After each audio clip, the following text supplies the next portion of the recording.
Chapter 12 is on community outreach. There are 10 business ethics best practices benchmark items for Chapter 12.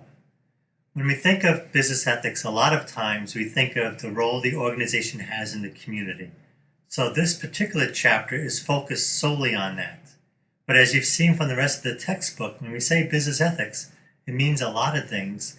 And business ethics is a very, very broad concept and a very broad idea that includes treating how you treat your employees as well as your treatment of people in the community. So this chapter is focused solely on the community. Benchmark item number 74. A specific person or employee team is responsible for developing and monitoring our organization's community outreach activities. You would have heard this item and this benchmark in previous chapters as well. Ultimately, you do need to have one person who says, I am the one who is accountable in terms of our reputation in the community. Of course, you want all your employees to be concerned about the reputation the organization has in the community, but you want to have one person who is ultimately paying attention to that. And it goes both ways. Let's say an employee shows up, let's say an employee has kids in the high school, and it turns out that the high school drama club lost its funding for the year, so they can't do the plays. Then the employee would then go up to whoever that point person is in the organization and say, by any chance, can we give $1,000 to West High School Drama Club? And by having one person in charge, everybody knows who to go to. And that increases accountability. Benchmark item number 75. Upper management encourages input from and dialogue with stakeholder groups for issues that affect community members. So in this sense, your organization is becoming a partner with an organization and with the community. So in many cities and towns, you obviously have political units, including the mayor and the town council. And in this situation, what you're doing in your organization is you're asking the politicians in the community, you're asking the head of the Boys and the Girls Club, you're asking the head of the United Way, how can we most help this community? And from the benefit of the organization, it's somewhat ego. Remember egoism in chapter 5 with the ethical theories, where we are all egoistic, and it's okay to be egoistic. And the benefit for the organization of this is that you want to have your community to be a place that has a high quality of life. Because if it has a high quality of life, it attracts the best people to come there, the most talented people, because they want to live in communities that are high quality life places to be. Benchmark item number 76. Our organization donates money to community organizations. This is typically the most visible understanding of being a good corporate citizenship, is that you donate money. Businesses generate revenue, and you're taking a little bit of your revenue, setting it aside as philanthropy to help out organizations. Keep in mind, most nonprofits are there because the community has needs that businesses aren't meeting. A community might have people with mental health illnesses, and people with mental health illnesses, they need to be taken care of. And there may not be businesses that can make money off of helping people, serving the needs of mental health clients. So therefore, what we do is we create a nonprofit to care for the mental health clients, and then that nonprofit needs revenue. And then your organization can then help people by donating money to those sorts of organizations. And the United Way is a wonderful place to find out what the community needs are and what organizations in the community are best managed to benefit from your contributions. Benchmark item number 77. Our organization donates products or services to community organizations. So money is the most obvious thing organizations need in the community when you're doing philanthropy. But there's also products. So there's many organizations that say might create shoes in a community. And then you take some excess of your product with shoes and you donate it to organizations. Say if you're a sneaker store You could donate money to the Boys and Girls Club because they need sneakers for the basketball games.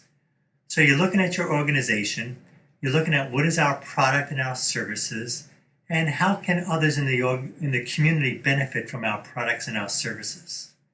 Edgewood College is an educational institution. So when we look at what we have to offer the community, is we can do plenty of workshops. We have management faculty, so our management faculty can help out nonprofit organizations.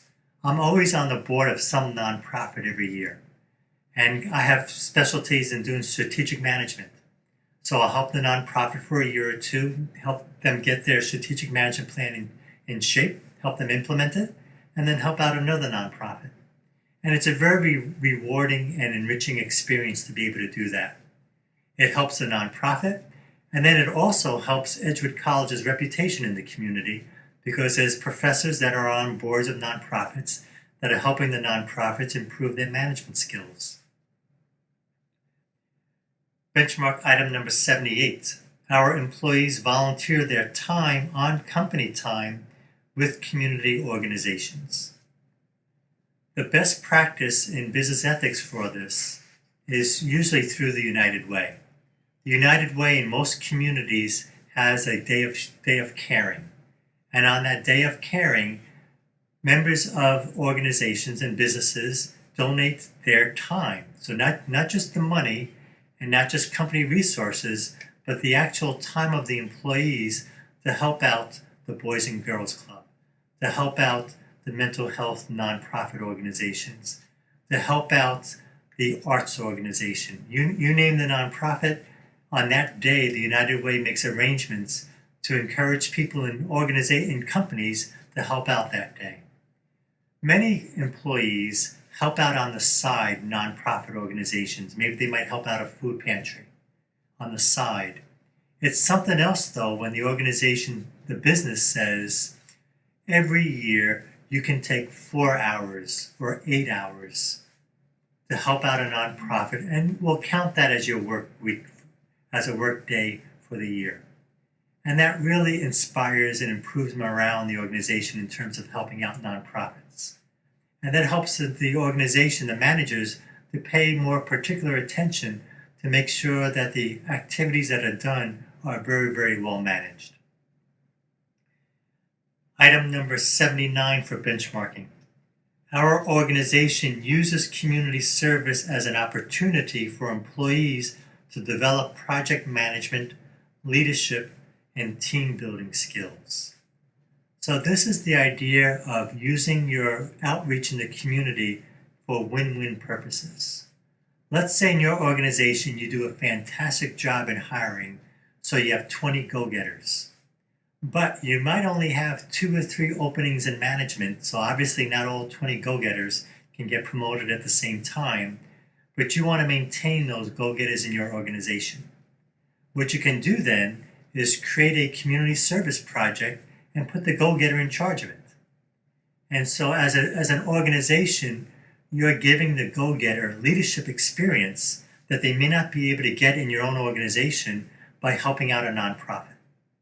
So the nonprofit benefits because the go-getter is helping out, and typically the go-getter is going to invite their friends and their family members to also help out. And then that's going to give the go-getter real-life experiences that will make them better managers when they're working within your own organization. Also do this as a team building activity. With Edgewood College, once a month, we participate and help out the local free food service. It's called Luke House. And we do that as a team. So a team of 10 to 15 people from Edgewood College, which includes faculty, staff, and students, once a month serves one meal on a Sunday early evening at Luke House. And then this creates team building activities because we're networking with our coworkers and with students outside of the normal workplace. So we get to experience each other in a very different context, and that deepens our relationship with one another. So this could be done as a specific team. You can have all the marketing people can do it as a group, or if you're trying to do cross-functional activity, team buildings, but get a lot of times marketing people or operate well with, say, accountants or finance people, because marketing people want to spend money. We need money for this, money for that. Accounting people are always, no, we don't have the money. Finance people are always, the CFO is trained to say no. No, we have no money for that. So you want to do team building. In this case, you can say the marketing people, the accounting staff, as well as the finance people are going to work together as a team and serve food at the homeless shelter together. And this creates new environments for give and take, and people get to know each other better. Benchmark item number 80. Our organization provides job opportunities for non-traditional employees, such as people with disabilities or ex-convicts. We live in a community, and in the community, some people are doing very well, and some people aren't doing very well. Let's take a situation of an ex-convict. A person commits a crime, they've made a mistake, they've served their time. This data and the statistics on criminals is there's a lot of repeat people going back to jail. And the analysis is quite obvious. You go to jail, you're hanging out with a bunch of criminals. You leave jail, you don't have a job because nobody's going to hire you because you're an ex-con. So then what do? You spend all day hanging out with ex-convicts. And what do ex-convicts that hang out with each other all day, they don't have jobs do? They try to come up with ways to get money, which sometimes means stealing. So therefore they end up back in jail. So what you want to be able to do with your organization to improve the quality of life in your community is to create a system, an outreach, where you say, we're willing to employ 2 or 3 ex-convicts. Obviously, you're not going to want to make them your chief financial officer. You're going to find some basic job tasks that could be done, and you can work with your prison system. In Madison, at one point, about 5, 6, 7 years ago, I was working with the Dane County job system with several businesses in Madison, because the businesses were saying, we don't have enough people to do the basic skills, entry-level skills in our organization. And let's say the entry-level skills might be janitorial services, or it might be some basic computer skills, just data entry. So basically, we worked out an arrangement where the company went to the Dane County Jail. They conducted job training. They taught the criminals in jail how to do data entry with the promise that when they got out of jail, they would hire the person if they met certain benchmarks. And now what you've done by doing that is while the person's in jail, they have hope that they won't ever have to go back to jail. And the person is extremely grateful and loyal to the organization because the organization has given them a second chance that a lot of other organizations won't give them. So there are plenty of opportunities for that. Disabilities is another way. Mental disabilities as well as physical disabilities. Work is meaningful. And later on, we're going to talk a little bit about the purpose of life. And purpose of life is to have a meaningful experience. And for people that might have physical disabilities, if they're ignored because of those physical disabilities, you're saying you're not living a meaningful life. And so you want to do an outreach, and there are many nonprofits that will help the person with either a physical or a mental disability work for your organization. And they'll provide mentors to help the person work for you in order to have a win-win situation. And a lot of times, these organizations are operating off of government grants. So it's an outreach that helps a lot of people, and it creates a sense in the organization that we are good citizens and we're helping the community a great deal. Benchmark item number 81. Our organization has developed a strategic partnership with a community organization. So a lot of times you might give money to the United Way, which is fantastic. And the United Way typically does a great job of finding nonprofits that are well managed and have an economic shortfall, so you're directly helping them. But in this situation, we're saying, in addition to that, can your organization find one nonprofit, not 20, just one, that you form a one-on-one deep partnership with? And in this one-on-one situation, you want it to be a win-win situation. So going back to the example I mentioned, if you're a shoe store and you're looking to get involved in the community, It's great to help out at the homeless shelter, and I certainly don't want to discourage anybody from doing that. But look at the Boys and Girls Club. They have basketball camps. Wouldn't it be great that the shoe store and the Boys and Girls Club had a partnership where the shoe store donated their sneakers and shoes to the Boys and Girls Club? The kids benefit from that. And then the kids find out about the shoe store. And then the kids say, I want to work for your shoe store. So by finding an organization that you can partner with, then that organization becomes a stream for future employees to help your organization or future customers. Because by donating sneakers to the Boys and Girls Club, then when the kids buy their sneakers, they go to your store to buy the product. So it's just being very, very thoughtful in saying, here's my organization. These are our assets. Our employees are our assets, and our product is an asset. What organization, nonprofit in the community can benefit the most by the skills our employees have or by the products and services our organization offers?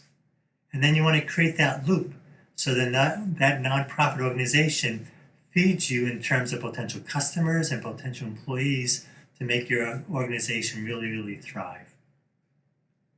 Last item, not the last item, second from last item, number 82 for a benchmark. Our managers participate in local business associations such as a Rotary or the Chamber of Commerce. The Rotary and the Chamber of Commerce are fantastic opportunities to form networks with other businesses. The Rotarians typically meet once a week. You eat a meal together, so you're networking over mealtime with other business people in the community. You're talking about what products and services you offer each other, and then typically there's a speaker. So then you learn something about the community, or I've spoken at many Rotaries, or so you learn about business ethics from the speaker, or if it's an election year, you learn from the local politicians that are running for election. So you learn a lot about the community by doing these types of activities. The Chamber of Commerce is always looking for organizations to help out. And by participating in this, you become part of the power elite in the community. And some people may not be crazy about that in terms of ethics. I'm going to become part of the power elite. But we're just being honest about the way that life is. Or communities are organized in such a way that there are power elites. And you want to make sure in terms of ethics that the people that are part of the power elites in any community are being very, very ethical. You don't want your unethical bullies to be in charge of the power elites. You want your ethical people to be in charge of the power elites. So if you're doing everything that I suggest in this textbook in your organization, you're the best person to be a member of the Chamber of Commerce and be in the Rotary and to be in all of these associations and to really improve the community. The last benchmark item, number 83, for chapter number 12, our organization measures and assesses its community impacts and shares the information with the community. So once again, if you're really clear that the reason why you're volunteering, donating money, donating products in the community is to improve your reputation in the community, then assess that. Organizations can easily send surveys to members in a community and say, please evaluate our reputation. And then you do that every year. And if you're doing a great job, your reputation in the community will continually increase. So you really want to assess how well you're being received. Sometimes you think you might be helping out the community and you're not, which is once again is why we always do surveys to get feedback to understand how people perceive us. So you want to reach out, understand the perception, and the nonprofits are very grateful when you ask them to evaluate how well you're doing, because the nonprofits oftentimes are under-budgeted and understaffed. And by you reaching out to ask for their input, then they're reaching back to you to say, hey, you know what, we can use more of your help. And wouldn't it be great if we work on all this together? So those are the 10 benchmarks, best practices for business ethics in terms of becoming an excellent corporate citizen in a community.